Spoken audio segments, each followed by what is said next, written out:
Fala galera, vamos aí para o bloco 2 dessa formação dos Estados modernos.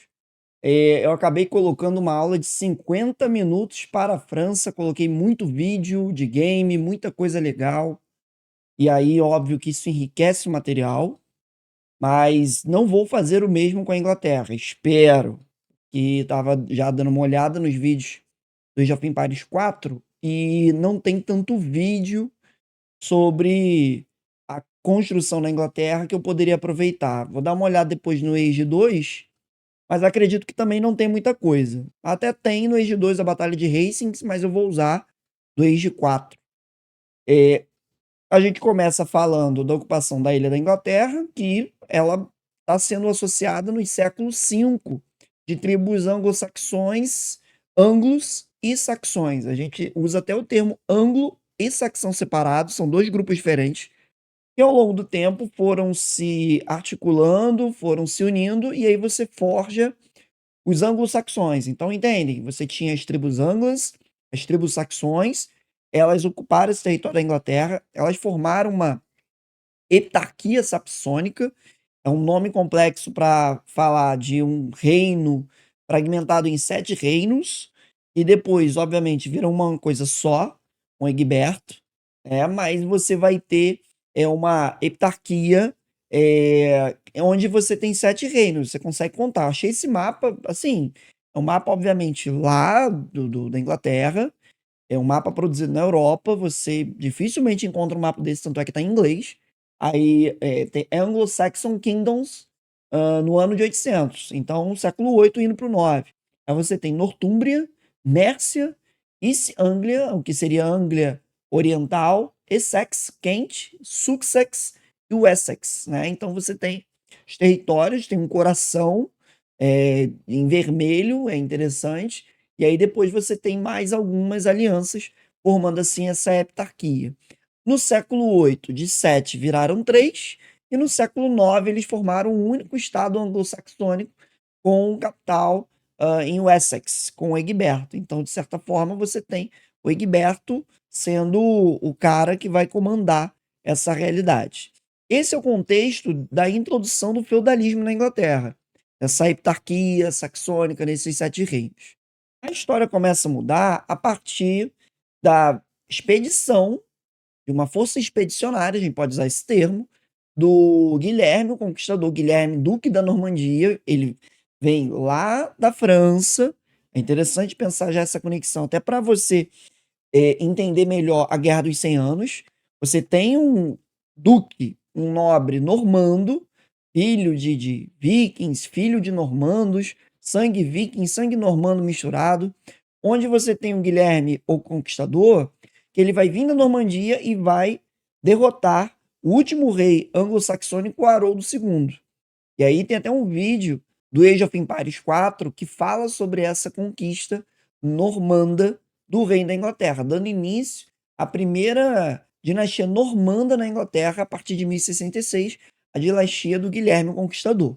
E ela vai perseverar até 1154, quando o último rei descendente do Guilherme, o Estevão, morre, e aí você tem a dinastia Plantageneta, que assume depois dos descendentes do Guilherme Conquistador.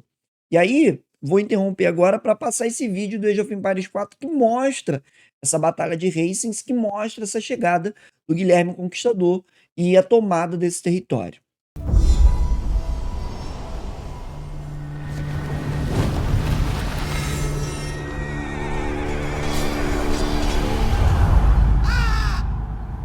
Alguns eventos deixam marcas profundas na história, mas nenhuma na Terra.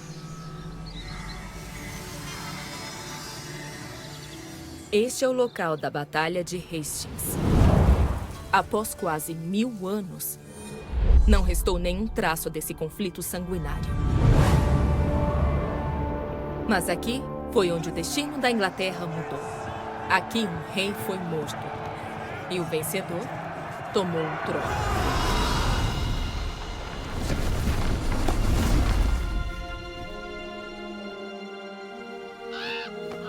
14 de outubro de 1066.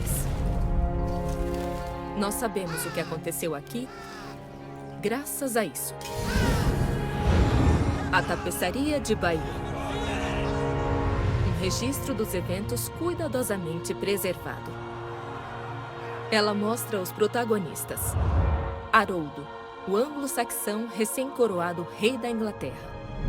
E seu oponente, Guilherme, o duque da Normandia. Guilherme alegava que o rei anterior lhe prometera a coroa. Então, ele montou um exército, querendo navegar para a Inglaterra para lutar contra o rei Haroldo pelo trono. Mas uma tempestade frustrou seus planos. Enquanto isso, Haroldo descobriu que uma invasão viking desembarcara no norte. Mais uma ameaça à sua coroa. Então correu para enfrentá-los. Na França, Guilherme esperou pelas condições apropriadas para cruzar o canal para a Inglaterra.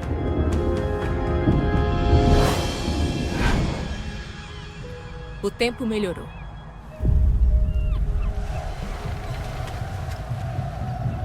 Ele agarrou sua chance.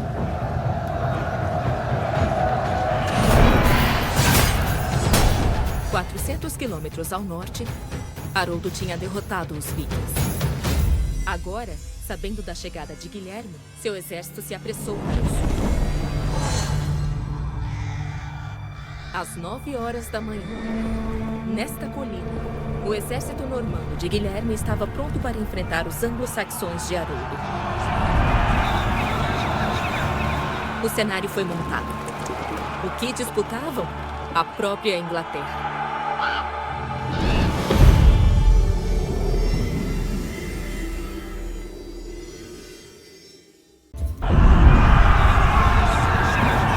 Na Batalha de Hastings, a morte de um homem mudou o rumo da história.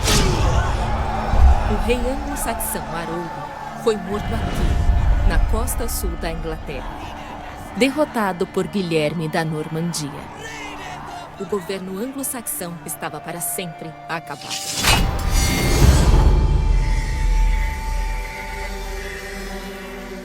Na abadia de Westminster, no dia de Natal de 1066, Guilherme foi coroado o primeiro rei normando da Inglaterra. Agora o rei tinha que assegurar o seu poder em todo o país.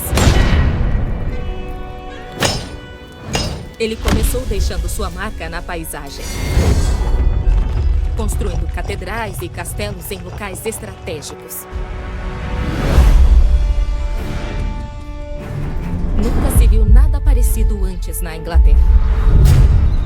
As construções lembravam a população anglo-saxã. Quem estava no comando? Como vocês viram no vídeo, eu dou origem, eu dou início a uma dinastia normanda na Inglaterra, o que explica, por exemplo, como os ingleses tinham uma facilidade muito boa com o francês. É muito interessante que na história medieval você pensar a realidade da Inglaterra muito francesada, muito afrancesada. Por quê? Porque você tem um sangue normando vigente presente naquele contexto. O Guilherme, ele vai dividir o seu território em condados, em shires, e você vai ter em cada condado um funcionário do rei, o xerife.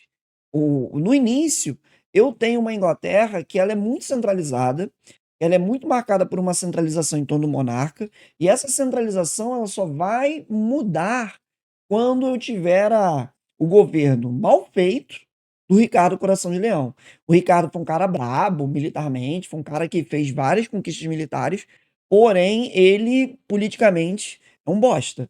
Então ele não vai ter qualidade para a manutenção desse poder, porque afinal ele vai estar envolvido em várias campanhas militares.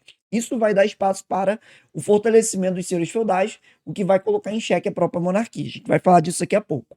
O Guilherme, ele tem esse poder centralizado, e com isso você vai ter uma dinastia que vai durar de 1066 até 1054. O próprio Guilherme governa 21 anos até a sua morte. E aí você vai ter vários descendentes do Guilherme, você vai ter a história da rainha Matilde, que vai disputar o trono, você vai ter briga entre os irmãos, os filhos e descendentes do Guilherme o Conquistador.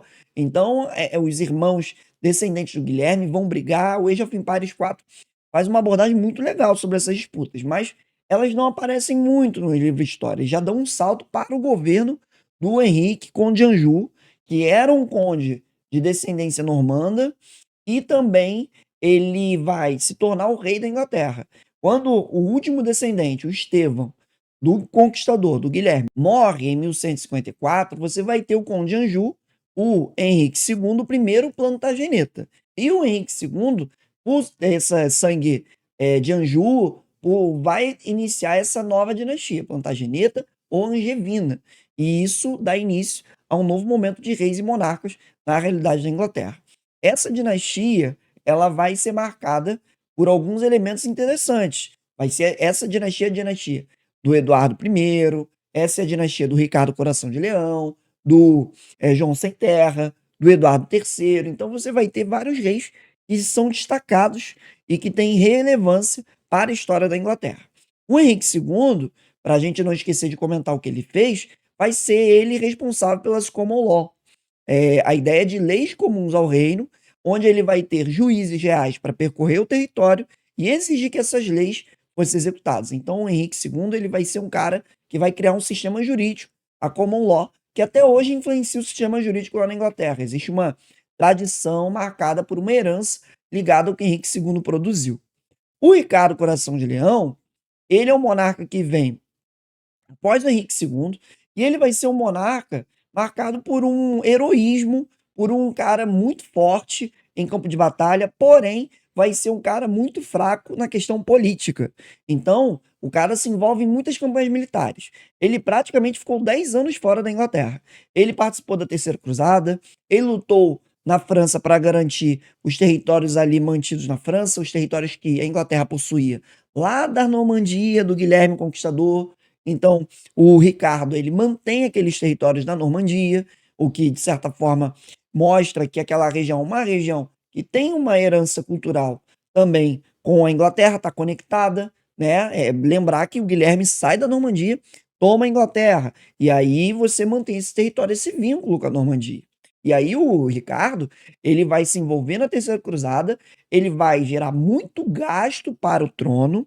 Tem lá o filme Robin Hood, do Russell Crowe, tô botando a chamada, mostra o Ricardo sendo morto, mostra o João Sem Terra assumindo, mostra a mãe do Ricardo falando pro João Sem Terra, ó, o país está falido, o reino está falido, está quebrado.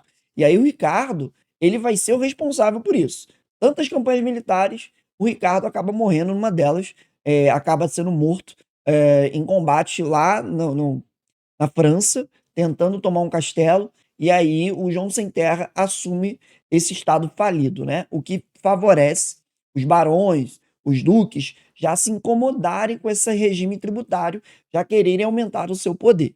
E aí, no governo do João Sem Terra, eu vou ter problema, eu vou ter dor de cabeça, né?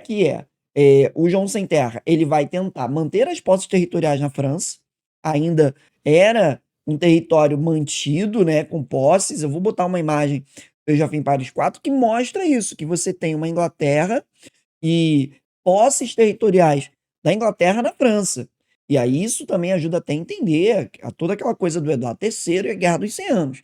Então você tem uma Inglaterra que ainda tem terras, o Ricardo, ele faliu o Estado, o João Sem Terra aumenta tributo.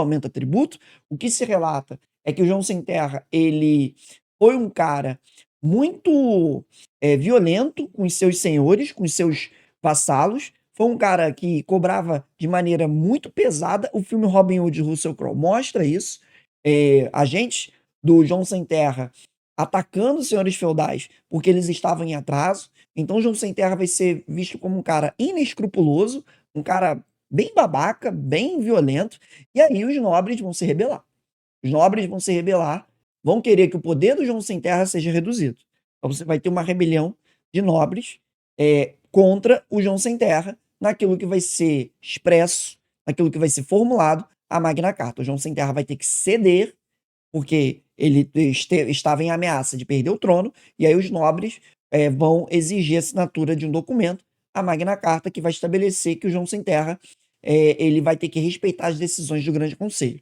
Era um conselho formado pelos nobres nesse sentido. Então você tem o Grande Conselho que surge dessa realidade da Magna Carta, o que pode ser visto como as raízes do parlamento inglês. Então você já percebe uma monarquia bem enfraquecida bem limitada. Ah, detalhe, não esquecer que o João Sem Terra ele ainda perdeu os territórios lá na França, na Batalha de Bouvines, em 1214. Então o João Sem Terra ele não recebe esse apelido à toa. Ele perde território na França, ele perde autoridade na Inglaterra. O que eu gostaria de comentar é que mesmo assinando a Magna Carta, hoje já foi em Paris 4, comenta isso, o João Sem Terra tentou no ano seguinte ainda reagir, tentou passar por cima da Magna Carta, só que foi derrotado mais uma vez, tem o poder reduzido e morre nessa lógica de poder reduzido. Beleza? Então é interessante pensar que o João Sem Terra ele vai ser o monarca que você vai ter a Magna Carta, que é basicamente as raízes daquilo que vai ser o parlamento. O Grande Conselho, que foi criado com a Magna Carta, é o que vai se originar o parlamento depois. O Henrique III é um governante que governou muito tempo. Eu tive até uma dificuldade para encontrar imagens dele, porque eu vi imagens dele se confundindo com o Eduardo I. O Henrique III ele governa por muito tempo na Inglaterra e ele tentou também de respeitar a Magna Carta. Verdade que os monarcas eles sempre tentavam ali exercer sua vontade, seu poder. Só que o Henrique III também perde contra a nobreza e a participação aí da burguesia ao lado da nobreza. E aí você tem os estatutos de Oxford, que estabeleceram em 1265 que o Grande Conselho agora, além da nobreza, teria também membros da burguesia, o que, de certa forma, amplia a estrutura política dessa realidade do Grande Conselho, que daqui a pouquinho está virando parlamento. Então, com o Eduardo III, eu vou ter aí a adição da burguesia, começa a trazer os civis, começa a trazer a galera sem título. Isso é interessante, porque quando você fala do parlamento, você tem a Câmara dos Lordes e a Câmara dos Comuns. Aqui você basicamente já criou isso. Só que ainda tem o nome de Grande Conselho. No governo do Eduardo I, você teve um governante que viu o Grande Conselho ser rebatizado de parlamento. Então, em 1295, você muda o nome, onde você vai ter essa construção do parlamento como referência daquilo que a gente conhece hoje, né? O parlamento inglês. Ainda estava unido, você ainda não tinha as duas câmaras, mas você já tem essa mudança. O Eduardo I também viu o crescimento das atividades comerciais na Inglaterra. Então, isso também é um argumento muito bom, muito legal para a Guerra dos 100 Anos. Por quê? Porque você começa a ver crescimento das atividades comerciais, crescimento da exportação de lã. Vamos lembrar lá das ligas, os Merchants of the Stable, ou seja, a exportação de lã na Inglaterra tinha uma liga, uma guilda que cuidava disso. E aí é pensar que essa galera que está crescendo comercialmente está se conectando com a Feira de Flandres. E isso começa a desenhar um interesse dessa galera lá naquela região. Então, olha aí os argumentos que a gente vai construindo para a Guerra dos 100 Anos. Guerra dos 100 Anos que a gente desenvolveu muito bem quando observou a França. E aí, tem até relato de que essa nobreza na Inglaterra começa a se aburguesar, começa a desenhar uma visão de vou produzir lã, vou começar a ganhar dinheiro, então de uma galera de acumulando capital. É muito interessante isso. No governo do Eduardo III, você vai ter um hiato do primeiro para o terceiro, monarca, entre eles, os monarcas, fica por fora, fica na sombra. O Eduardo III vai ser um monarca muito relevante porque, primeiro, essa imagem aí para mim já é fantástica. Olha lá, ele tá com uma coroa e tem uma espada com duas coroas enfiadas. Uma coroa tem uma flor de lis, ou seja, a coroa francesa.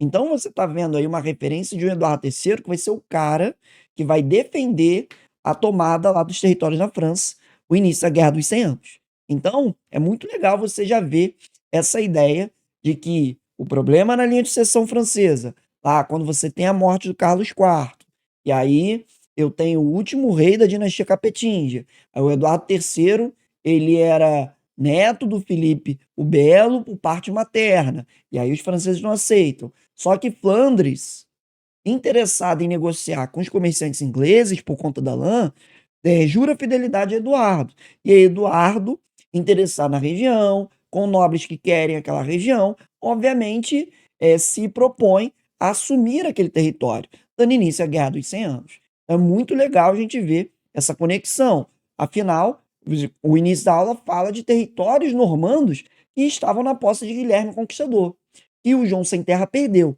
Tá aqui, excelente oportunidade de recuperar aqueles antigos territórios que são historicamente ligados à dinastia do Guilherme Conquistador, à dinastia Plantageneta, ou seja, que já em algum momento da história foram de posse inglês. Então, é muito legal fazer essa conexão. Vai ser no governo dele também que eu tenho a Câmara dos Lordes e a Câmara dos Comuns, a divisão do parlamento em duas câmaras, esse é um detalhe que vale a pena a gente destacar, o que já no século XIV eu tenho uma estrutura parlamentar que vai existir e existe até hoje, tá? Até hoje existe essa estrutura parlamentar, o parlamento inglês. Claro que a partir de 1688, com o Bill of Rights, eu tenho um parlamento que assume a supremacia do poder na Inglaterra. Aqui eu tenho um parlamento, ele está em paridade com o rei. Então o rei e o parlamento têm a mesma estrutura de poder. Eles têm que concordar em decisões consultivas. Antes da Magna Carta, eu tinha o rei e os nobres. Com o Grande Conselho, eu igualo. Com o Bill of Rights, o parlamento vai superar o rei. Então é interessante fazer essa conexão. E até quando eu estiver falando de revoluções inglesas, eu vou montar um esqueminha para colocar para você visualizar como funcionava isso. Entre o Eduardo III e Henrique VI, eu vou ter vários monarcas. O Henrique VI, que ele é filho do Henrique V, que vai ser o responsável pela famosa vitória na Batalha de Azincourt, né? O Age of Empires 2 fala sobre essa importante vitória na Batalha de Azincourt, e eu gostaria de colocar mais um trechinho para você ver o quanto que essa vitória é impactante. O filme também O Rei, que tem na Netflix, mostra essa Batalha de Azincourt. Então vale a pena a gente visualizar para a gente entender um pouco o contexto. A França, ela ficou com um território bem reduzido. Vale a pena também resgatar aquele mapa que eu coloquei na análise do caso francês. Então você tem o Tratado de Troyes de 1420, onde a França tem um território reduzidíssimo frente ao que já tinha sido, né, que já havia conquistado. E aí você tem uma França que estava sob domínio inglês, mas que com o surgimento a partir de 1429 da Joana d'Arc, volta aí, coloca ela de novo na tela, beleza? Você vai ter uma recuperação francesa que vai começar a imprimir várias derrotas aos ingleses e vai ser na gestão do Henrique VI. O Henrique VI vai ser responsabilizado pelos diversos fracassos que a Inglaterra teve ao longo da Guerra dos 100 Anos. E aí é muito importante você lembrar que eu tinha uma nobreza que estava ganhando dinheiro com isso. Então, se eu estou tendo uma perda de territórios lá, eu estou tendo prejuízo, eu estou tendo gastos, eu estou tendo problemas. E isso, obviamente, afeta os senhores feudais da Inglaterra, que começam a questionar. E aí, quando eu tenho uma Inglaterra que perde a Guerra dos 100 Anos em 1453, você teve lá todo o papel das armas de fogo, das artilharias francesas arrasando os ingleses. E o Henrique VI, ele vai ser criticado por parte da nobreza e vai ter parte da nobreza que vai ainda manter o apoio.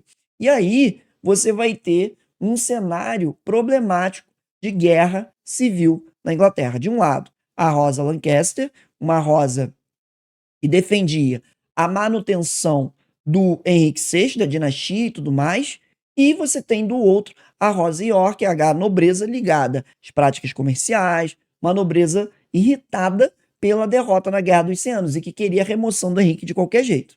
Isso vai se arrastar ao longo de 30 anos, a Guerra das Duas Rosas, e essa guerra vai afetar de maneira intensa a realidade da Inglaterra. A nobreza vai ter perdas irreversíveis, né? Você vai ter que ter nomeação de novos nobres, novas famílias assumindo, porque a Guerra das Duas Rosas vai ter um impacto significativo na Inglaterra. E aí você vai ter uma terceira casa, que é a casa Tudor, vai receber apoio da casa Lancaster, e o Henrique Tudor vai ser vitorioso frente à casa York. E isso vai definir a Inglaterra com a vitória do Henrique Tudor. E aí o Henrique Tudor é malandro, ele vence. Mas aí, para evitar qualquer tipo de mazela futura, o Henrique Tudor, que se coroa Henrique VII, ele vai se casar com Elizabeth, ou a Isabel de York, né? Ou Elizabeth, como tá ali, Elis de York. E aí você tem um casamento entre Elizabeth de York com o Henrique VII, e aí você une as rosas do York, Lancaster, o que, de certa forma, explica essa bandeira da Inglaterra com branco e vermelho, uma rosa sobre a outra. Então você tem o fim da Guerra das Duas Rosas, que vai ser o evento que vai construir o Estado moderno inglês a partir desse ponto. Aí depois do Henrique VII vem Henrique VIII, e Henrique VIII já é símbolo de um absolutismo na Inglaterra. Beleza? Tranquilo? Então, é isso, né? Eu espero que vocês tenham entendido. Não vai ficar tão extenso como o caso francês, mas ficou com bastante qualidade, apresentando as origens dessa construção da monarquia inglesa no cenário europeu. Valeu? Até a próxima. Tamo junto.